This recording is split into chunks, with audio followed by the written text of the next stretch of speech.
bienvenue sur ma chaîne. Si vous êtes nouveau, je m'appelle Kimberley.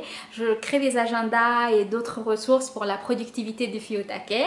Donc sur cette chaîne, je partage avec vous mes astuces, organisation, marketing, etc.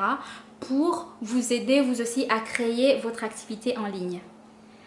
Alors sur cette vidéo, j'aimerais m'adresser aux personnes qui sont comme moi, c'est-à-dire qui peuvent passer toute la soirée à fignoler des projets, à penser dans la tête, mais sans rien faire. Donc on finit la soirée en train de scroller sur Insta ou je ne sais pas quelle bêtise sur Internet. Donc voilà, si vous êtes ce genre de personne, vous avez tendance à avoir trop d'idées et au final, vous n'arrivez pas forcément à concrétiser ce que vous voulez. Ça, c'est une vidéo pour vous.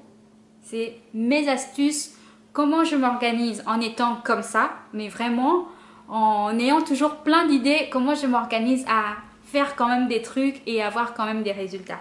Donc c'est parti. La première astuce, quand on a trop d'idées, c'est de ne pas chercher à réaliser les idées tout de suite. Mais alors là, pas du tout. Vous prenez une feuille de papier, vous écrivez tout ce qui vous vient par la tête, qui vous vient à l'esprit. Donc toutes les idées que vous aimeriez implémenter, mais vraiment tout. Enlevez ça de votre tête, n'essayez pas de tout garder parce qu'au bout d'un moment, ça fait une certaine pression et on a l'impression qu'on n'aura jamais le temps de tout faire. Et on commence à avoir peur ou à culpabiliser, à se dire « Ah, mais j'aimerais faire ça, mais j'ai pas ceci, j'ai pas le temps. » Non, non, non, non. Juste, c'est pas interdit d'avoir des idées, mais marquez-les parce que au final, toutes les idées ne se valent pas. Genre, il y a des idées qui vont être plus intéressantes à exploiter, etc. Voilà, donc ma première astuce, c'est vraiment d'écrire ce que vous avez à faire pour vous décharger et enlever tout ça de l'esprit et que ça soit vraiment quelque chose de visible et pas juste quelque chose qui encombre votre esprit, qui vous dépasse en gros. Voilà, ça c'est vraiment la première astuce. La deuxième astuce, c'est de se dire, dans la liste des choses que j'ai à faire, qu'est-ce que j'ai envie de faire? C'est quoi le truc qui va porter le plus de résultats?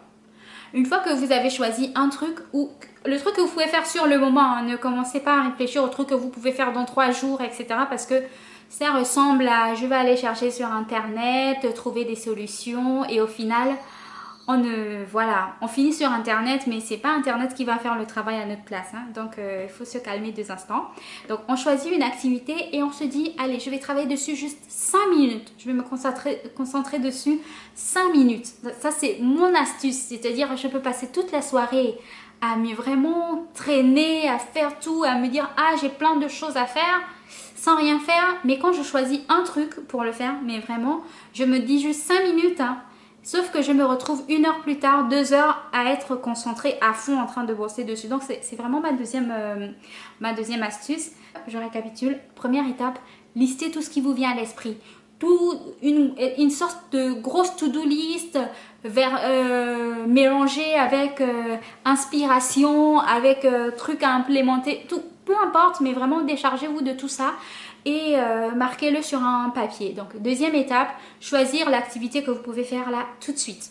Donc n'essayez pas de classer les idées, non, non, non, si vous voulez être productif, avoir du résultat là, vous choisissez un truc et vous vous mettez dessus et vous verrez qu'au bout de 30 minutes, le plus difficile c'est vraiment de se mettre au travail. Au bout de 30 minutes, vous serez encore dessus. Et ma troisième et dernière astuce pour produire des choses, c'est de ne pas être perfectionniste. Donc il faut arrêter. Ne pas chercher des conditions idéales forcément. Si il y a au moins 50% des conditions réunies pour que vous fassiez quelque chose, asseyez-vous et commencez à la faire. Ne vous dites pas « Ah, mais j'ai pas ceci, j'ai pas cela ». Non, arrêtez d'être perfectionniste. Si vous avez fait un travail qui répond à ce que vous voulez, ne cherchez pas à forcément l'améliorer à l'infini. Parce que je dis ça aussi, parce que moi je suis comme ça. C'est-à-dire que je vais produire un truc et je vais pas forcément je vais rester à recommencer, à dire ah mais ça c'est pas parfait. Non, on s'en fout. Push le truc et la prochaine fois tu vas faire un truc meilleur. Si tu veux, tu fais une deuxième version, mais sors au moins la première version. Donc voilà, c'était mes 3 astuces pour réussir à faire quelque chose quand on a l'impression d'avoir trop de choses en tête et qu'on ne sait pas par où commencer. Donc avancez comme ça. Et par rapport à ce que je viens de vous dire, il y a des trucs que j'ai lus aussi dans des livres. Donc si je peux vous recommander des livres à ce sujet, même si il ne faut pas attendre de finir le livre pour commencer à être productif, je vous ai déjà donné les astuces. Donc il y a Get Things Done, je ne sais plus qui c'est l'auteur, mais je vous mettrai en barre d'infos la description. Donc en français, c'est s'organiser pour réussir et penser pour changer. Alors le titre en anglais est plus parlant parce que là ça fait un peu méditation et tout, mais c'est vraiment un livre super efficace pour savoir comment gérer un projet à bien, mais vraiment du début, juste de l'idée, avoir tout en flou jusqu'à quelque chose de réalisé. Donc c'est les deux livres que je vous conseille au niveau de la productivité. Ah, aussi The One Thing. The One Thing, ce livre, c'est juste magique. C'est-à-dire qu'il vous conseille de comment se faire pour se concentrer sur une chose. Et ça, ce livre, ça a changé, mais vraiment transformé ma façon de voir la productivité. C'est vraiment un livre efficace. Mais bon, je ferai une autre vidéo sur mes livres préférés en matière d'organisation. Si ça vous intéresse, laissez-moi ça en commentaire et je vous ferai la vidéo sur mes livres préférés en matière d'organisation. Voilà. Il y a matière à faire. Et donc, je vous laisse pour cette fois. J'espère que cette vidéo vous a plu.